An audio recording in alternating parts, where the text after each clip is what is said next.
Hey there, how's it going? It's the Slayer here. Thanks for joining me today.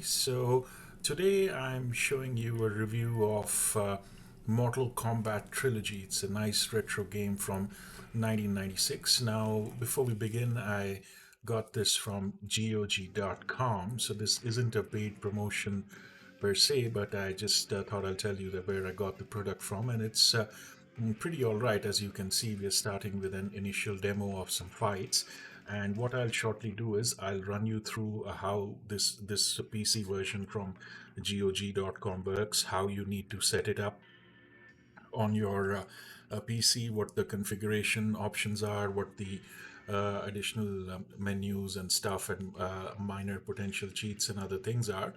And okay, so here we go to the options menu. The first one is a game configure. So this pretty much lets you decide the difficulty, whether you want blood, whether the timer is enabled, and then there is also an aggressor meter which takes the prior MK3 games forward and builds up as you build your attacks and amplifies your attacks once you've built it. And then in terms of the combos, if you leave them on, then the chain combinations that are famous in MK3 and Ultimate Mortal Kombat 3 stay on, you have an option of turning them off, which anybody probably wouldn't. And you also have an option of auto. If you choose auto, then you just press one or two buttons and the combo automatically does for you. But you can run into some issues with that. For some characters, it works well, but here I haven't put on auto. But if you're new for the game, for some characters, it may not be a bad idea.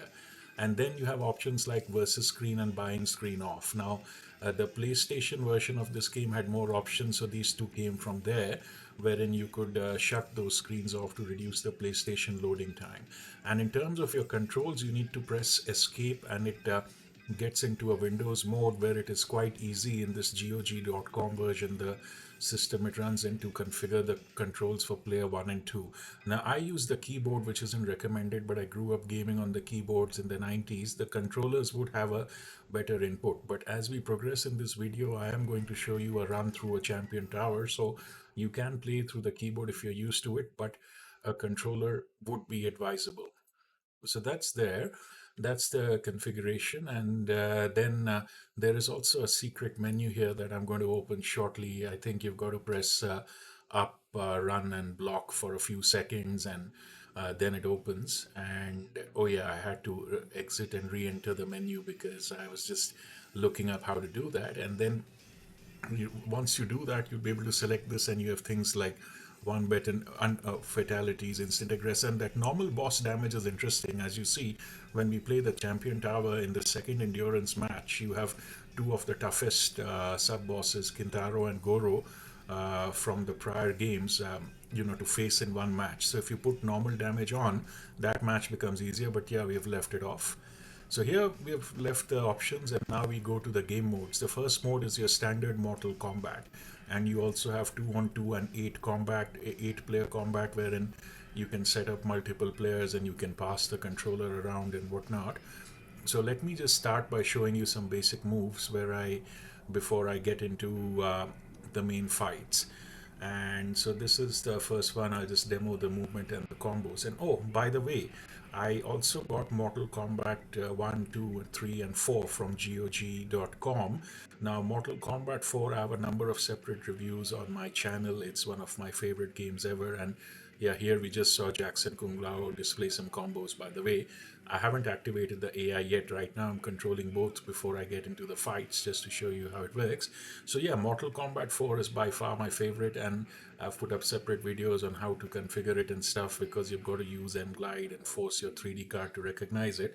The configuration of Mortal Kombat 1 to 3 and Mortal Kombat Trilogy from GOG.com is relatively simple, because you can force it to recognize your 3D card, but I don't know how much of the 3D it uses anyway. And then for Mortal Kombat 1, 2, and 1 and 2 and 3, they run on something like a DOS box, which automatically sets things up. And Mortal Kombat Trilogy, it kind of runs in windowed mode on its own, and it's got a configurator and stuff.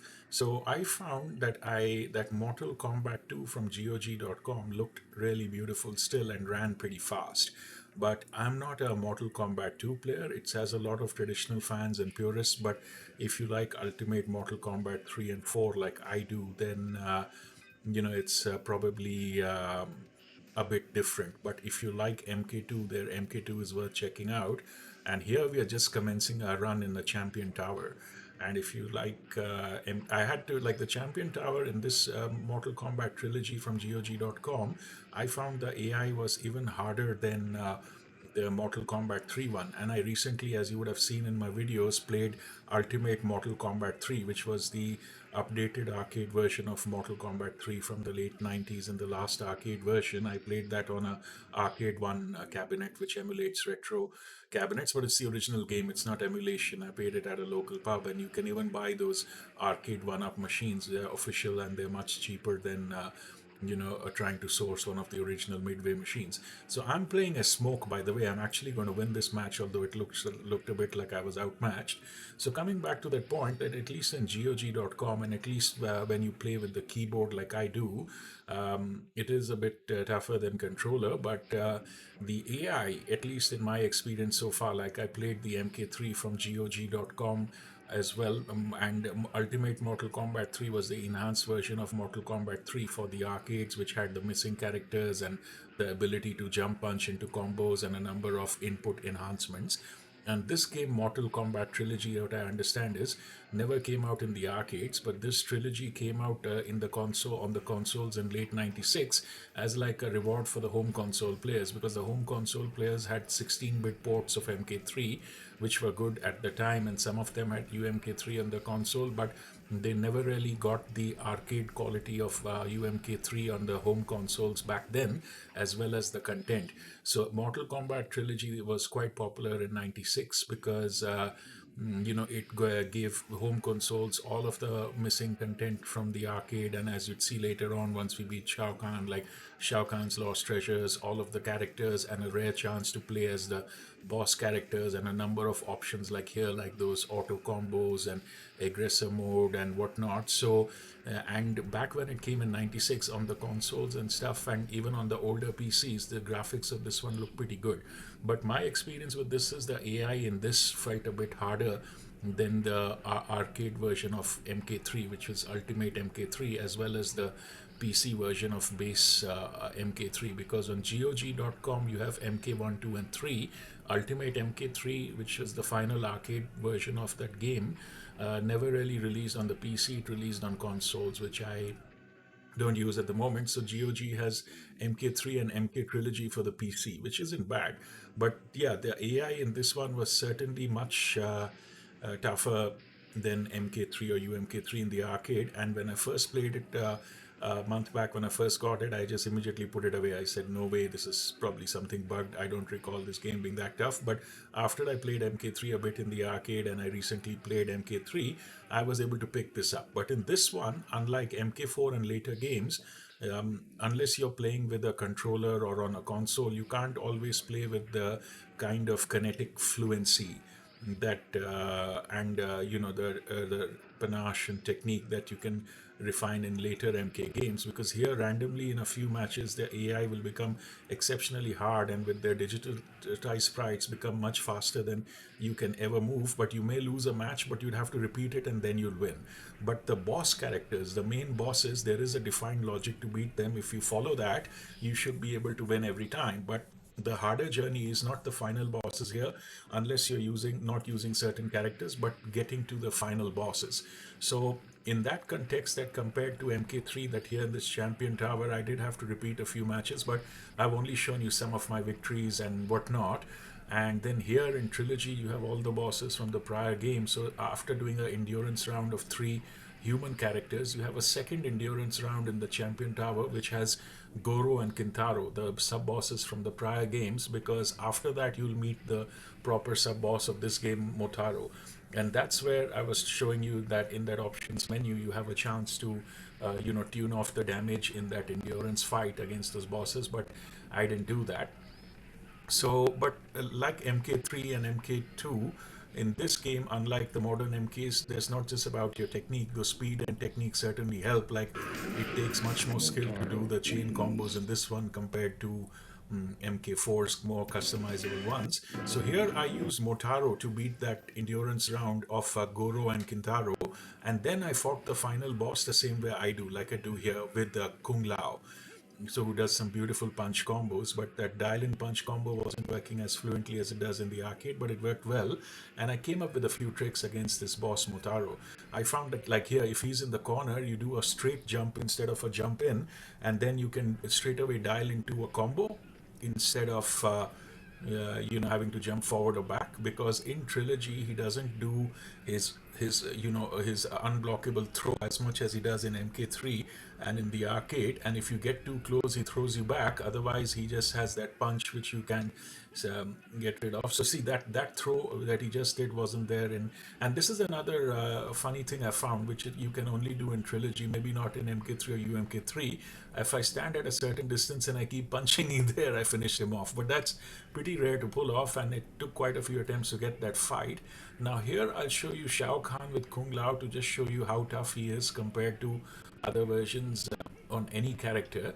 But then I'll beat him with Liu Kang, which is the standard practice I use. So when I use Liu Kang in the arcade and in the other versions, so if you do a low fireball, he does a upper shoulder, upper charging shoulder uppercut, and there is a very delicate timing between shifting between the fireball and the uppercut. Otherwise, you'd get hit by him. So you have to use that to get him to an unblocked position and then do the uppercut. And that's how, as you would have seen in my recent popular video of how I beat Shao Kahn and Motaro in the retro arcade, and how I beat others and how I beat them in MK3. That's the technique to follow there. But here, wow, we've just beaten him. Although he's much tougher than those other ones, and in those, unlike other versions, you can't run up and uppercut him, but he is a bit more vulnerable to Liu Kang's fireball and doesn't even try to charge you. So that's an easy shortcut even in the Champion Tower, though it took much more skill and timing and repeat matches. Like when I beat him in the arcade, it took 30 minutes of attempts because he's got that charging uppercut and he's much quicker, and you've got to. And here we've got the lost treasures of Shao Kahn, which you normally win in the arcade and not in the home port. So we won some endurance round or something. I didn't want to show that because a lot of fatalities, brutalities. So now I'm just doing a rerun of the last two fights at another easier level while I talk to you. So that's pretty much the game. And in terms of the graphics, I found that from the I am using an Acer Predator Helios Neo, which is like a gaming laptop from mid 2023, which is an i7, 16 GB RAM and 6 GB RTX T660 Ti graphics card, and a 17-inch screen. So it's not too bad. For gaming, and I run the current Mortal Kombats in Ultra. So even after you doing all of the adjustments and scaling these up, I found Mortal Kombat 2 and 4. 2 ran the best for the GOG version of Mortal Kombat 2, but as I said, I'm not a Mortal Kombat 2 player. Mortal Kombat 4 runs very well, not quite the arcade quality of the 90s, but it still runs relatively beautifully after you use N-Guide and all of the configurators. MK3 I thought was a bit ordinary, but it wasn't too bad. Even if you scaled it up like I showed it in my video, you could either scale it up and sit at a slight distance or play it on a slightly smaller window, and it was nice. But MK Trilogy, this version, the from GOG.com. Now see here, wait, this was something different. He did a command grab when I tried to uppercut him. He doesn't do that in the arcade or in the other versions of MK3. He just does it here. So that's what I was saying was a bit different. But yeah, now coming back to that, but MK Trilogy from GOG.com compared to even MK3 or MK2 from GOG.com and MK4 doesn't look that nice. The video of this has been scaled up to HD, and it's recording at my display frame rate, so it looks much better than it does in person. This MK Trilogy, I had to play it in windowed mode. Otherwise, if I played it in full screen, unlike MK3, it looked pretty ordinary, barring certain levels. But yeah, if you're a fan of the game or you enjoy it, you can still set up a reasonably big window to have fun. So it's not like a mini box or something. But yeah, this was one point that the MK2 and 3 from GOG certainly, with their DOSBox configurators, certainly look better than this. But maybe it's a matter of finding a patch or another software or something. So yeah, and that's just the end credits of this game. So it's a great game overall. Still a good way to relax and a nice bit of nostalgia from the 90s. And Back in the day, this was quite a phenomenon, an entertainment and cultural phenomenon. It triggered a bit of controversy as well, but that was just drama that got all sorted out. And a lot of 40-year-olds plus still remember their times in the arcades and the community bonding and the fun you had on the arcades, waiting your turn. And back then, you didn't have the internet, so you had to research and dig up the moves, and people chatting that, hey, you know that if you do this, you can this character can actually do that and do this. And there was even a famous movie inspired by this game, quite a few, but the 95 one was top class. I'll review that later. All subsequent sequels I totally disliked in my view. So that's there. And now, given the comeback of retro games, and I guess that people still want some entertainment at home, not everyone has an access to the buying an arcade one up machine or a retro arcade and all like I do. So most people who want the full MK3 are either going to buy the base MK3, which didn't have the UMK3 features, or Mortal Kombat Trilogy if they're playing on the PC.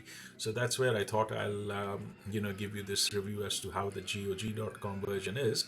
So a good experience on the whole if you're familiar with the franchise and whatnot. And if you're new to the franchise and you're trying retro games, I'd probably recommend you try their Mortal Kombat 2 and 4. That's my opinion, or maybe even 3.